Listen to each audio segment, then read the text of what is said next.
apologize in advance for all the sick sounds, the coughing, the hacking, the snot.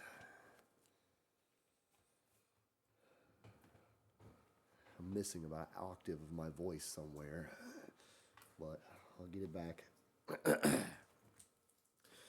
Let's go ahead and go to the Lord in prayer.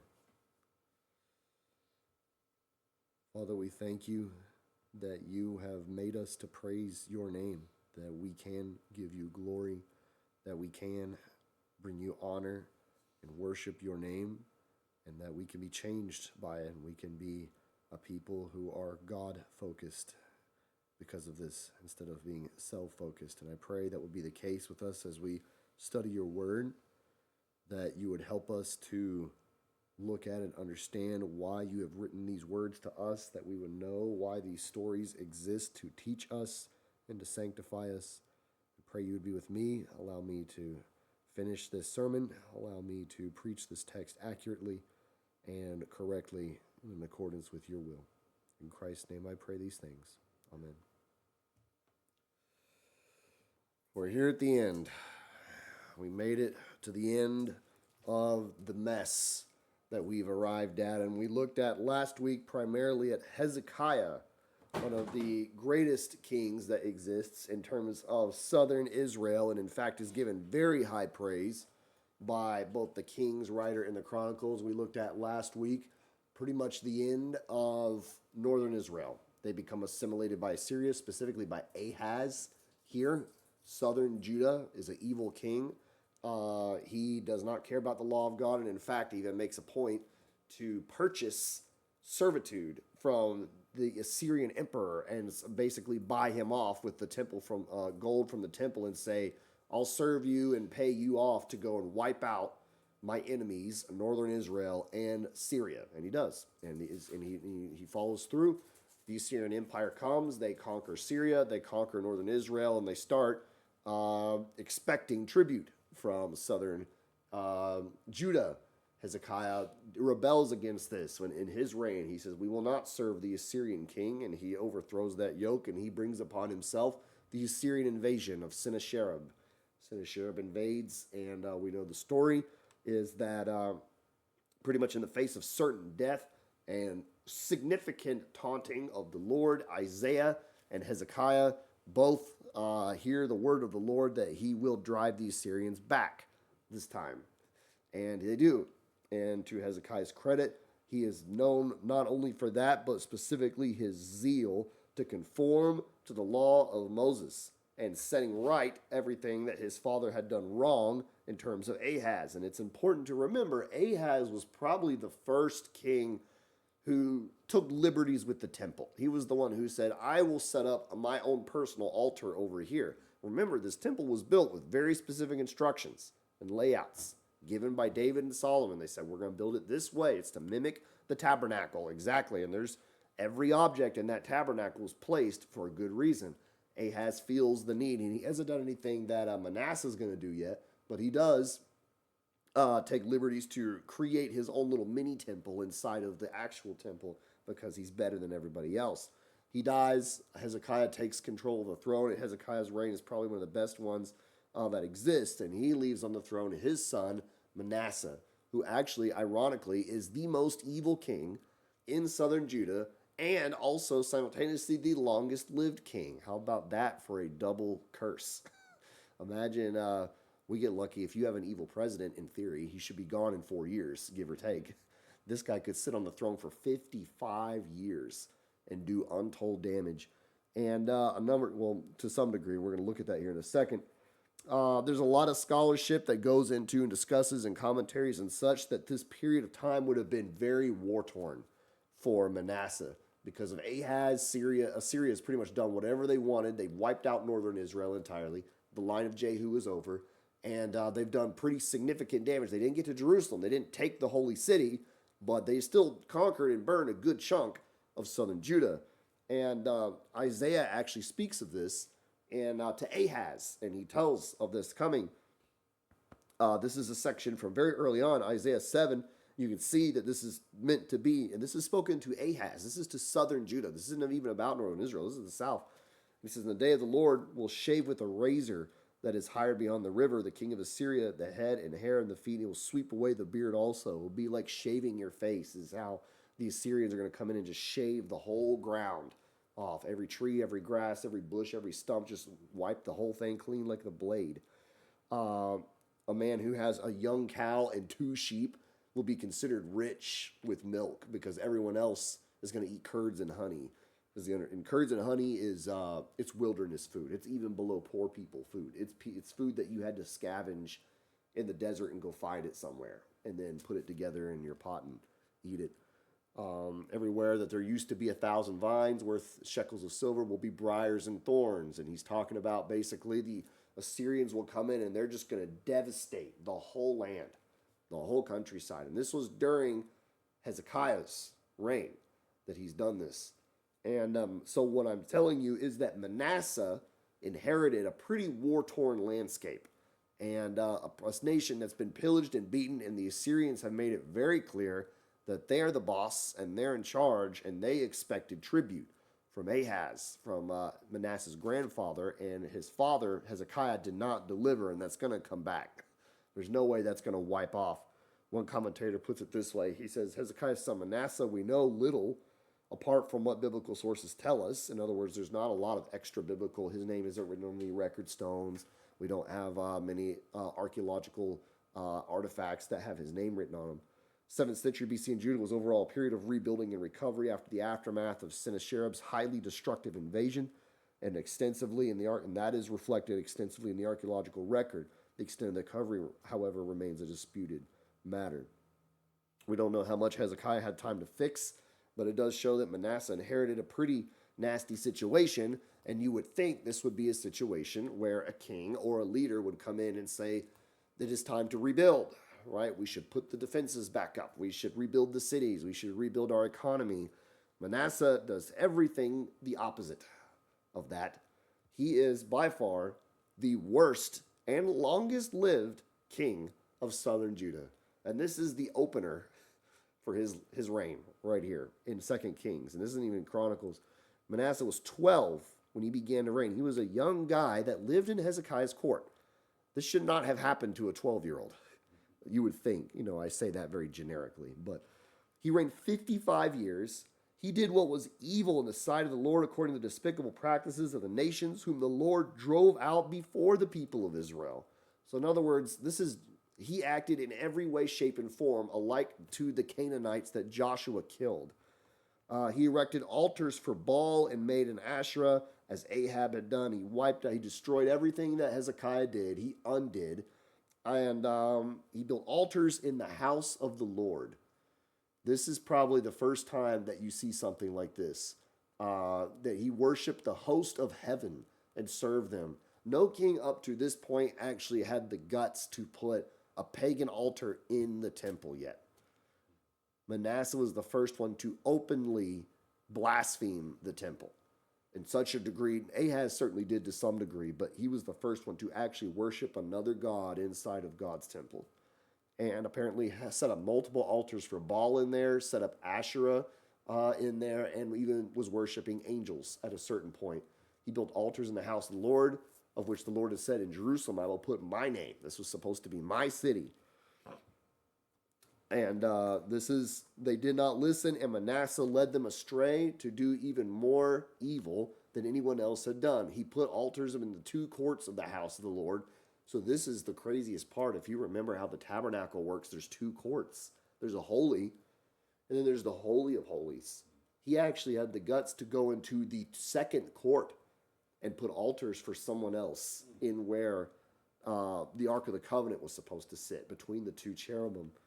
And because they did not listen, Manasseh led them astray to do all kinds of evil things to such a degree that even if he led them astray, do more evil than the nations had done, whom the Lord destroyed before the people of Israel. This is an even Canaanite level. This has become more so evil than even the Canaanites had done before. He burned his son on the altar and sacrificed his son to obtain fortune telling, and burned his son as an offering, and used fortune telling and omens, and dealt with necromancy. This was a list of evil that even the Canaanites did not stoop to. And this is by far a miserable, evil man. This is where Isaiah's prophetic warning comes back. If you remember, at the end of Hezekiah's reign, what did Isaiah say? He said, your son will basically be a servant of the house of Babylon. And that's what's going to happen to him. Just as also a historical side note, at this point in time, we remember Sennacherib went home to Assyria and was killed by his own sons. That's how that worked out. That basically became the opening for Babylon to take control. And the Babylonians rose up from the lower Mesopotamia region, which is, I believe, actually modern day. It would be near Iran. It would be very close to Persia. And they wiped up and pretty much conquered the whole Assyrian chunk. They took control of the Mesopotamian Fertile Crescent because of the acts of Sennacherib. And now Babylon is in control. And what that means is that Babylon is going to return and take control of Manasseh. One commentator says twice in the first 9 verses, we're reminded of the nations that were driven out and destroyed by the same sins that Manasseh and Judah had now committed. We've also reminded that Israel's possession of the land is contingent upon the obedience of the law of Moses. In other words, these verses 1 through 9 illustrate God was very clear. If you break my laws, this is what's going to happen to you. You'll be wiped out. You'll serve pagan nations. The implicit threats of these verses in chapters 16 and 17 are now explicitly worked out. Now, so we see kind of what happens as a result of this. So we don't know which ones, but apparently prophets and servants of God were sent to Manasseh, and you can read through this paragraph here, and it basically offers a massive condemnation. I encourage you to read the whole text through, but I'm going to skim it here. He basically says, because they've committed all these abominations and done even more evil than the Amorites did, behold, I bring upon Jerusalem and Judah such disaster that even the ears of everyone will hear it will tingle. It'll burn your ears to hear what God is going to do to them. I will stretch over Jerusalem with the measuring line of Samaria, with the plumb line of Ahab, and I will wipe out Jerusalem as one wipes a dish, wiping it and turning it upside down, the same way that Ahab was left absolutely zero descendants in northern Israel, and Samaria was left zero. This is kind of what's going to happen here. I will forsake the remnant of my heritage and give them to the hand of their enemies, and they shall become a prey and a spoil, because they have done what is evil in my sight and provoked me to anger since the day that their fathers came out of Egypt, even to this day. And moreover, it even tells us that apparently Manasseh was very quick to kill as many as he wanted. Manasseh shed very much innocent blood till he'd filled Jerusalem from one end to the other, besides the sins that he made Judah to sin, so they did what was evil in the sight of the Lord. It is fascinating as you read through these kings, to realize how similar the people are to their king, or that the king is a product of their people. One of the two. Either the king who sits on the throne is either put there and remains there and certainly lived 55 years, not because his people hated him, but had some kind of backing and support somewhere.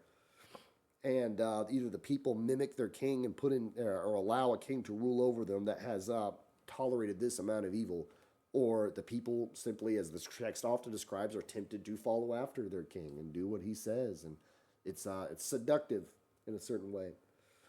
This is certainly a warning to us. But Chronicles, however, does tell us something that Kings does not. 2 Kings article on Manasseh ends here. Doesn't go much further. It just says he was evil and he died. Chronicles, interestingly, has this. You look over at 2 Chronicles, it says, the Lord spoke to Manasseh. They paid no attention. Therefore the Lord brought upon them the Assyrians, the commanders of the king of Assyria, who captured Manasseh with hooks and bound him with chains of bronze and brought him to Babylon. And there is Hezekiah's prophecy. And when he was in great distress, he entreated the favor of the Lord his God and humbled himself greatly before the God of his fathers. And he prayed to him, and God was moved by his entreaty and heard his plea and brought him again to Jerusalem and his kingdom. Then Manasseh knew that the Lord was God. No other king does this. In all of 2 Kings and Chronicles, no other king is evil at birth or at beginning of reign, and then repents later, or does a great deal of evil and then somehow changes course. He's the only reverse king. We have several kings that started out well and then ended poorly. He's the first king that starts out extremely poorly and repents to some degree. And we don't know what this is. We don't know if this was in the middle of his 55-year reign or at the end or at the first 10 years. We have no idea, and we have no accounting for it. But it even goes on to say that to some degree later, he apparently repented enough to fix some, specify some, of his mistakes. Afterward, he built the outer wall back. He did some building. He also put commanders in the army. He refortified the region. He took away the foreign gods and the idol from the house of the Lord and all the altars that he built on the mountain of the house of the Lord in Jerusalem and threw them outside the city. Doesn't say he burned them. Doesn't even say, like Hezekiah quite literally described, he ground them to powder. Hezekiah does something that only Moses did. You will grind your golden calf up into powder and drink it. But Ahaz, don't know what he did with them. He threw them out of the city. He restored the altar of the Lord and offered on it peace offerings and thanksgiving. Nevertheless, the people still sacrificed at the high places, but only to God. Remember, these would just be like local shrines. That would be in every village, and no Levites managing this, no Levites regulating this. You could sacrifice to Baal on that shrine if you wanted to, or Asherah, but apparently to some degree he halfway fixed. He halfway repented enough that he was prepared to be sorry for some of this. Manasseh is the only king who has this interesting choice of life, shall we say, that he starts out incredibly evil.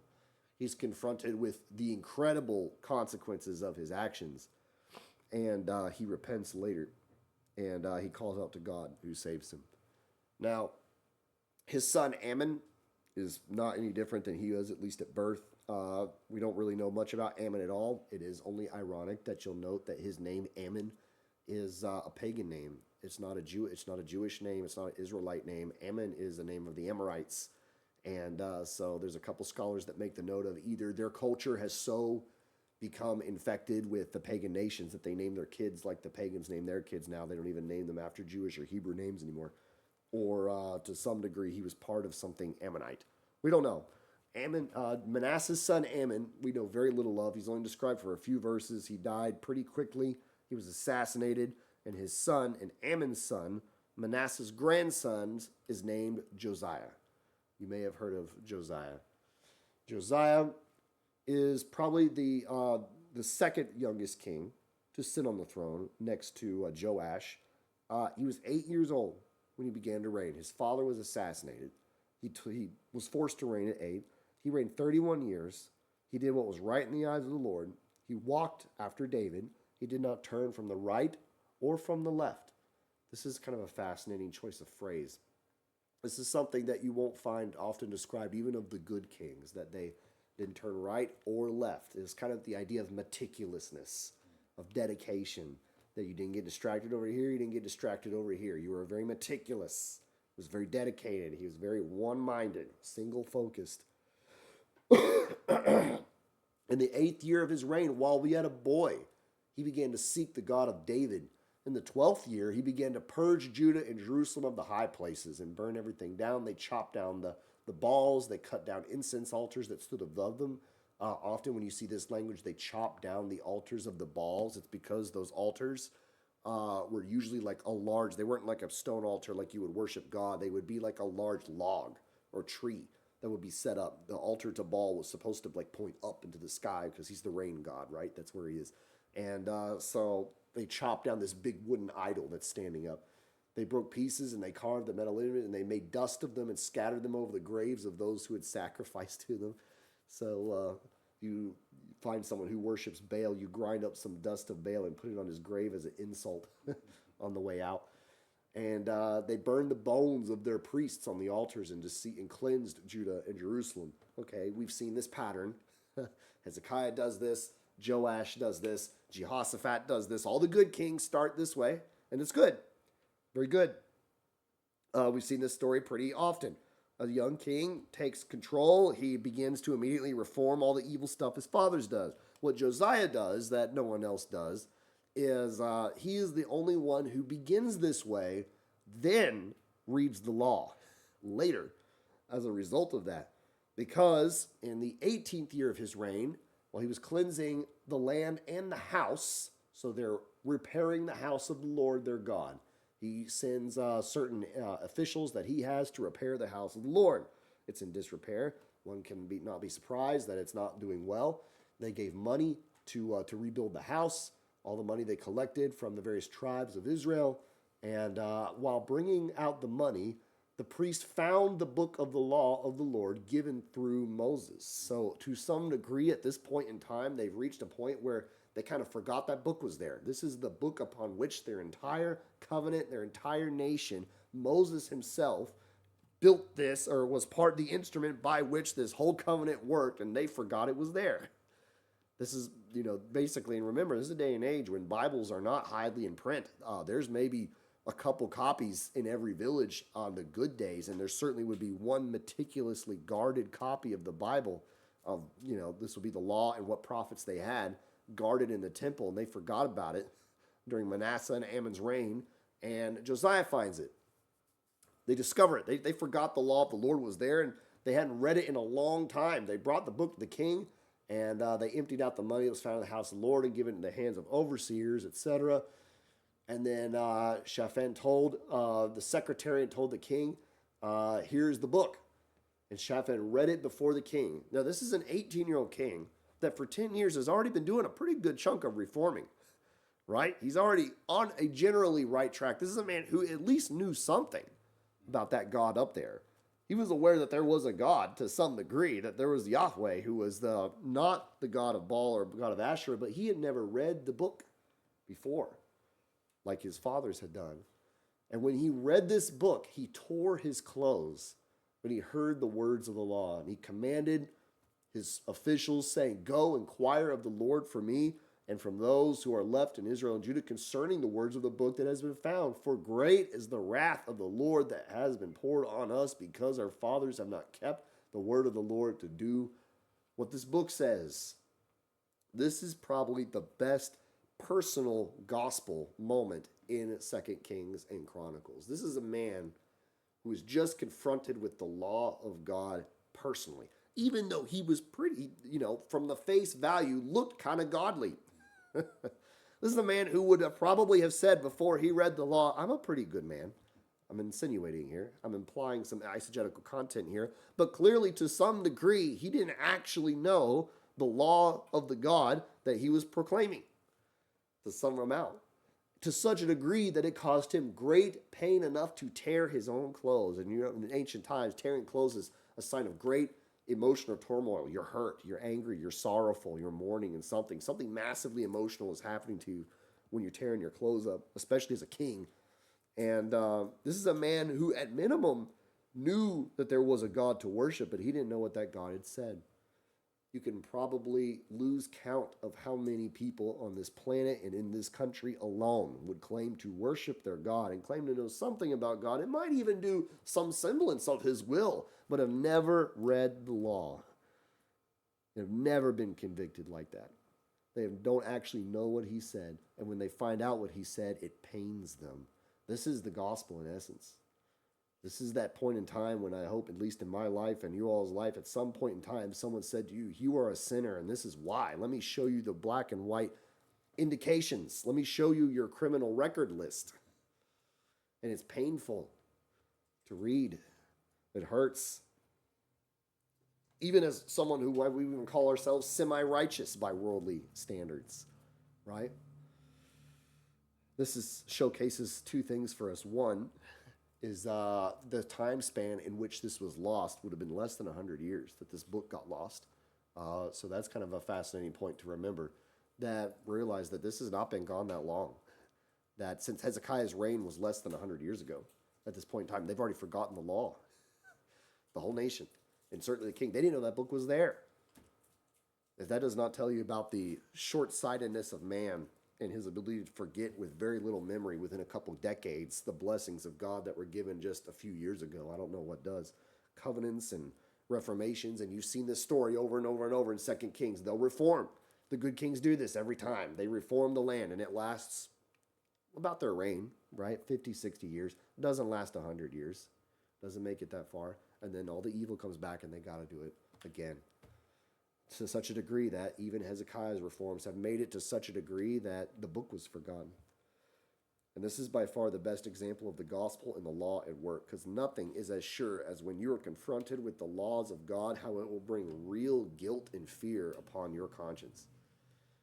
When you realize that you are in fact going to be held accountable and responsible for every lie, every theft, every selfish action, every moment of idolatry, all of that will come back. And when God has to come to confront you and say, you in fact are not even close to holy. And we know this. The New Testament tells us this in point blank detail. I don't want to get ahead again. Paul knows this. When the law speaks to those who are under the law, the point is that every mouth would be stopped. The whole point of the law is to confound you to such a degree that you know you cannot answer back to God. You will have no excuses or justifications on that day. That's the point of it. The whole world will be held accountable to God. For by works of the law, no human being will be justified by his sight. For since through law comes knowledge of sin. For the first time in his life, in his 18-year-old life, Josiah actually could define sin in black and white. Good works did not save Josiah. His zeal to even do good stuff, like wipe out the Baals and the Ashram, did not save Josiah. Reading the law of God is what saved Josiah. He's confronted with this to such a degree that it clearly convicts him. And the story goes on pretty predictably. You can probably guess most of what happens next. Josiah is, of course, incredibly torn by this. I'm going to move a little faster here. Josiah, basically, you can read through the rest of 2 Kings 23. Josiah is torn over this. He calls all the people of his nation together. He starts the pretty classic Reform Covenant pattern that we've seen so far. He brings everyone together. He forces them to all make a covenant with the Lord as God that we're going to keep this book. And he does this, and everybody in Jerusalem is assembled. He's assured that because of his zeal and his commitment to the Lord, he's actually assured by a prophetess who lived in Jerusalem for some reason in 2 Kings 23 that the wiping out of Judah that God has now promised from Manasseh is not going to happen during his lifetime, but it's going to happen pretty soon after.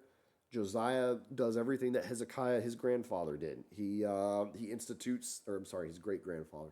He institutes the Passover. He brings back the Passover meal. It's interesting as you continue through 2 Kings, 2 Chronicles, that celebrating the Passover becomes like a big deal. Because at some point it stopped mattering to them. And so when a king actually brings back Passover, it's clearly something they hadn't done in a long time. So at some point it dropped off. He's described as that. He's described as covenanting, and he's described here as he put away some other stuff that apparently he didn't get to in his first 18 years, which is mediums, necromancers, household gods, and idols, and all the abominations that were seen, that he might this time not just doing it to do it, not just doing it because he thought that was generally the right thing to do, but he did it so that he could keep the laws that were written in the book that the priest found in the house of the Lord. Before him there was no king like him who turned to the Lord with all his heart and all his soul and all his might, according to the law of Moses, nor did anyone like him arise after him. You say, wait a minute, we've seen some pretty good kings, though. And in fact, even Hezekiah is described this way. There was no king like him before or after. There was no king, however, who was like Josiah in apparently the meticulous keeping of the law. No, there were other zealous kings. There were the righteous kings. There were other excellent, dedicated kings. Jehoshaphat also was by far one of the best examples. But apparently no one was as meticulous and as dedicated to law-keeping as Josiah was, to every degree, ever since he was read the book. He realized that it was life.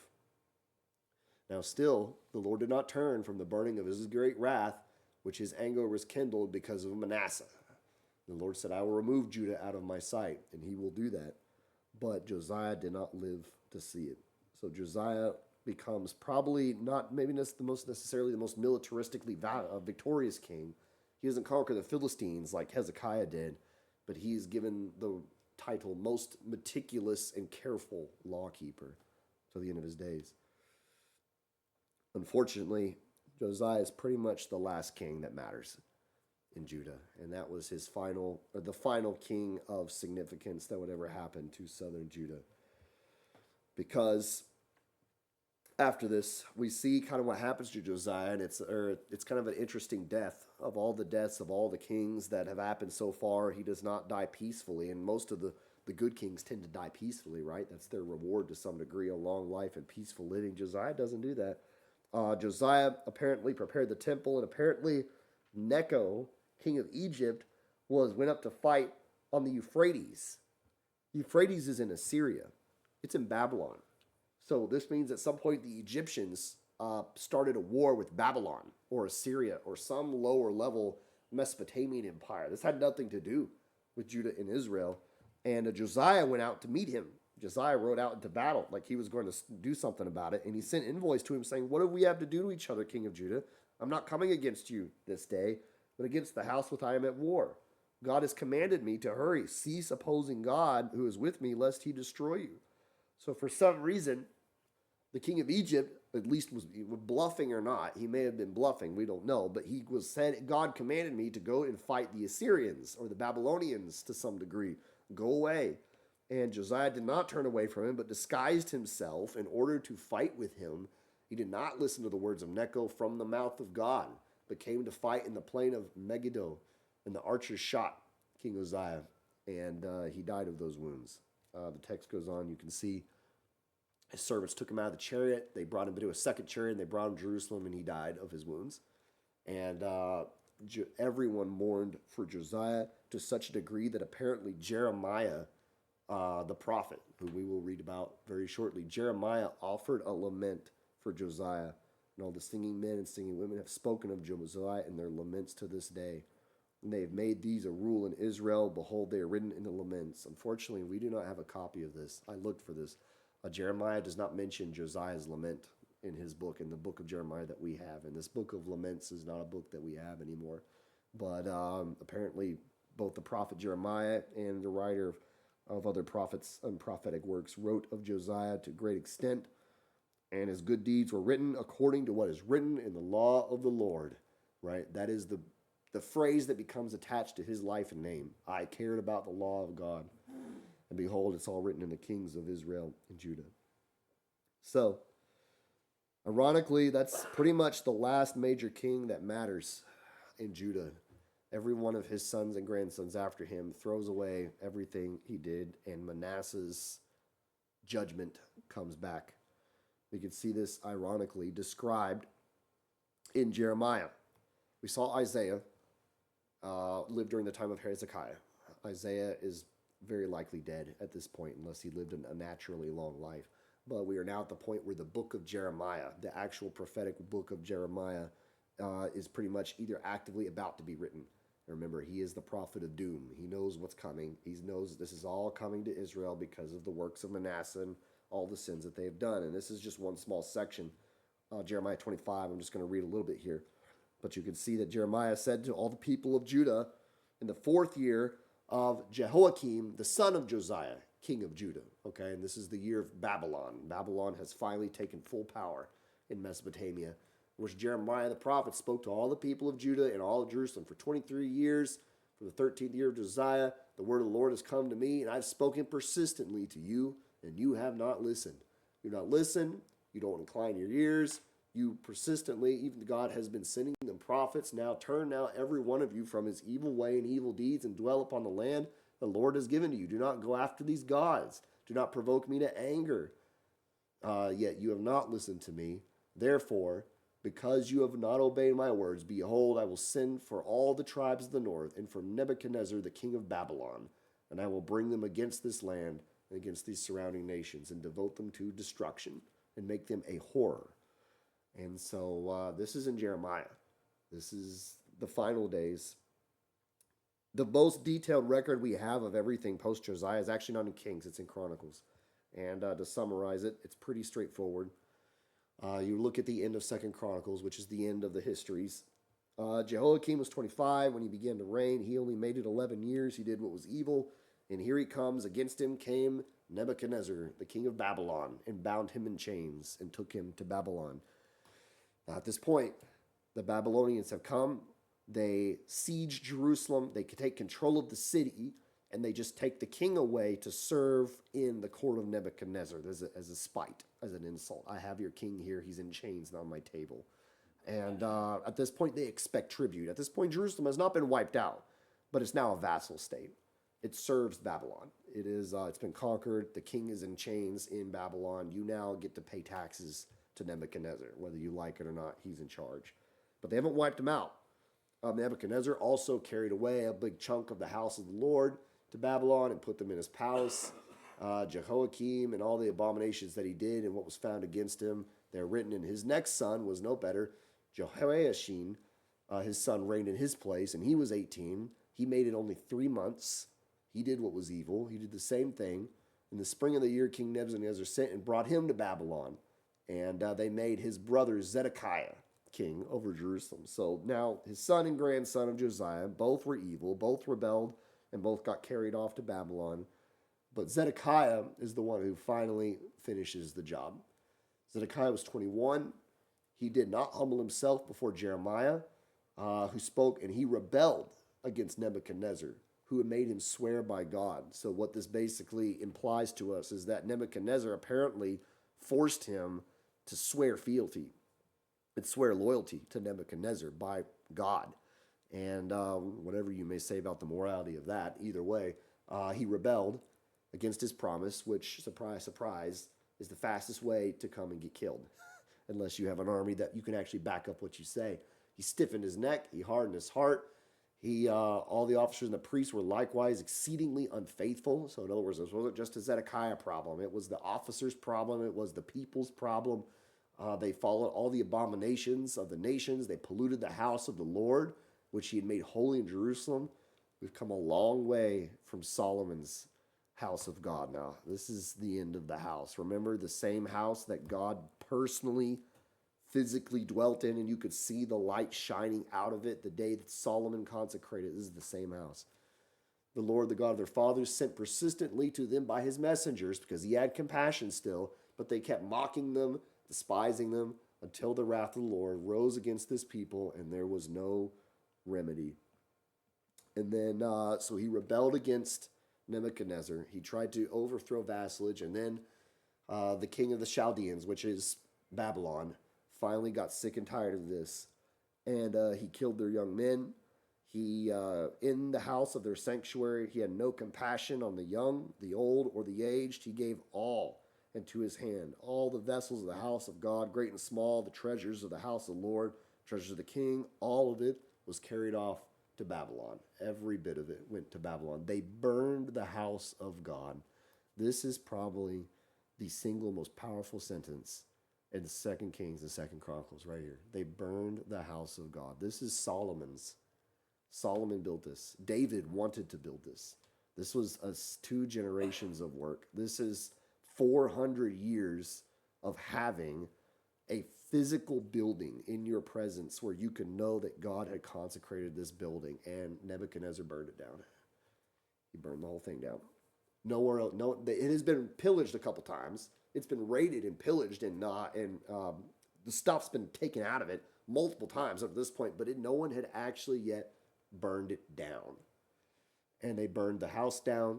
They broke down the walls. They burned all the palaces. This is totally razing Jerusalem to the ground. They got sick and tired of these rebellious Jewish people who would not listen. They took them into exile in Babylon, who had escaped from the sword, and they became servants to him and his sons until the establishment of the kingdom of Persia, to fulfill the word of the Lord by the mouth of Jeremiah, until the land had enjoyed its Sabbaths all the little days that it lay desperate to keep Sabbath, to fulfill 70 years. So this is the end. This is 70 years of deportation that Jeremiah witnessed and saw. And this is really the beginning of the book of Daniel and why he lives under control in Babylon and Persia. And this is the end. This is the final Exodus, shall we say. And yeah, they do come back. And in fact, actually, in 2 Kings, at the very end of the book, it does tell us that 70 years later, King Cyrus of Persia begins to allow them to go back and rebuild their walls and rebuild their temples. And you have Nehemiah, and you have Ezekiel, and you have Jeremiah and Daniel for those books. But For 70 years, the land was in this condition. The whole thing was burned down, and Judah never became an independent state ever again. Jerusalem and Israel and Judea would always be under the control of some conqueror or another until Christ. Persia, Babylon, Alexander the Great, and then finally the Romans. It would never have its own independence again. But what's really critical is the burning of the house of God. This is a destruction of national identity. This was what made them unique from all the pagans. All the pagans have Baals and Asherims, but God and God alone ordained and permitted the building of a physical location of himself in their midst. And this temple would never be brought back. It would be rebuilt, but it was never going to be the one that Solomon or David proclaimed. And temples may be rebuilt, and that's why you get the term the Second Temple period, which is everything that happens post Babylon. But God's personal physical location would never again dwell in their midst in a literal form. And Jeremiah describes this. This is Jeremiah 22. For thus says the Lord concerning the house of the king of Judah, you are like Gilead to me, the summit of Lebanon. I will make you a desert, an uninhabited city. I will prepare destroyers against you, each with his weapons, and they shall cut down your choicest cedars and cast them into the fire. And many nations will pass by this city, and every man will say to his neighbor, why has the Lord dealt with this thus with this city? And they will say, because they forsook the covenant of the Lord their God. And weep not for him who is dead, nor grieve for him, but weep bitterly for him who goes away, and for he shall return no more to see his native land. At least if you're dead, you're dead. This Jeremiah says, but the ones who get to live for the rest of their lives in Babylon are the ones that you should really feel sorry for. They do not get to return. So this is pretty much the end. It is a sorrowful and sad end of a covenant people. And there's much we can learn from this, and we could spend a whole sermon going over all the stuff that we are supposed to gather from 1st and 2nd Kings and 1st and 2nd Chronicles.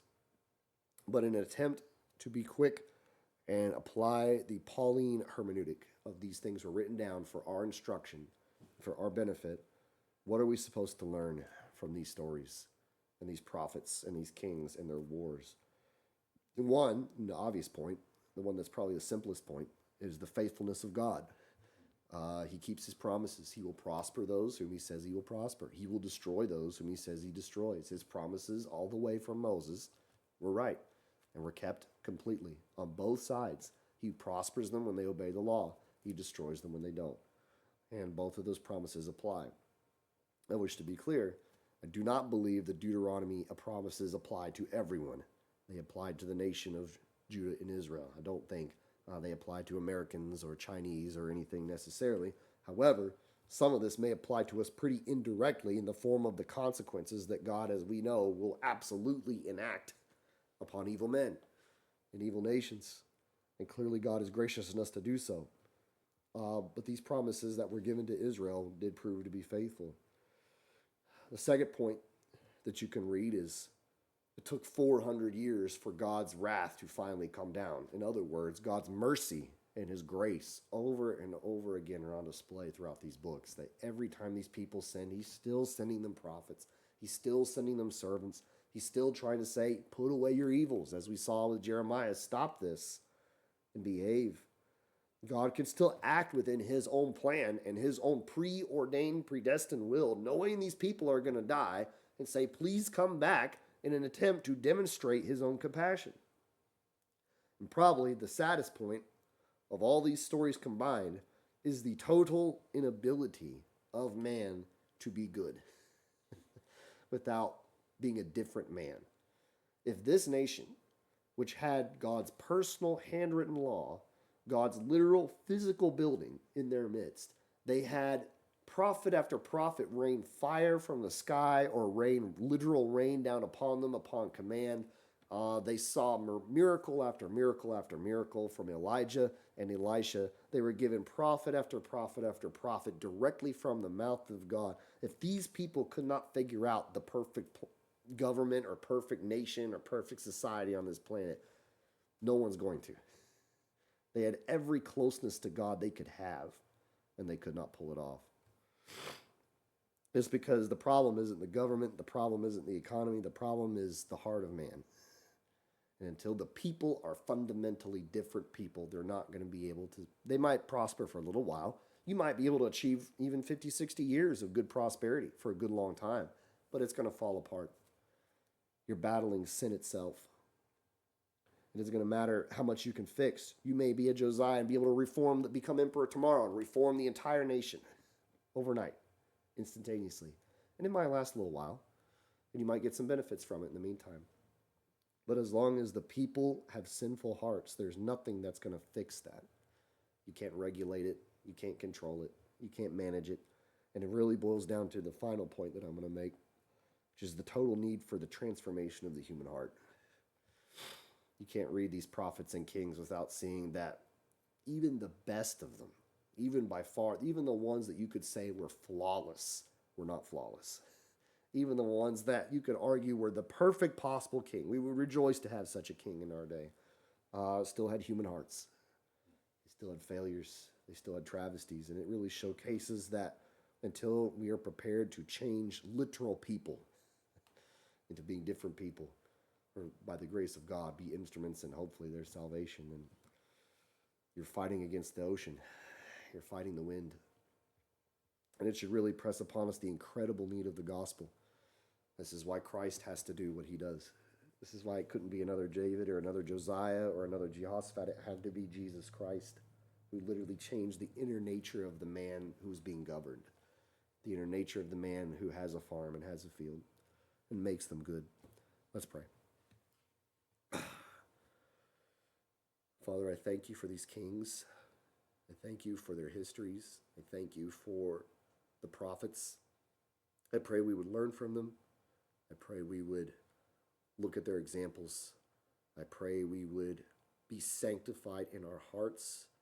I pray that we would desire to see genuinely good, new, changed hearts within men and women all around us, that we would aspire to preach the gospel, and that we would have hope in you and not in government or any power or any authority of this earth, even the good ones, that we would know ultimately it is you who will bring about the perfect world and perfect kingdom. I pray this in Christ's name. Amen.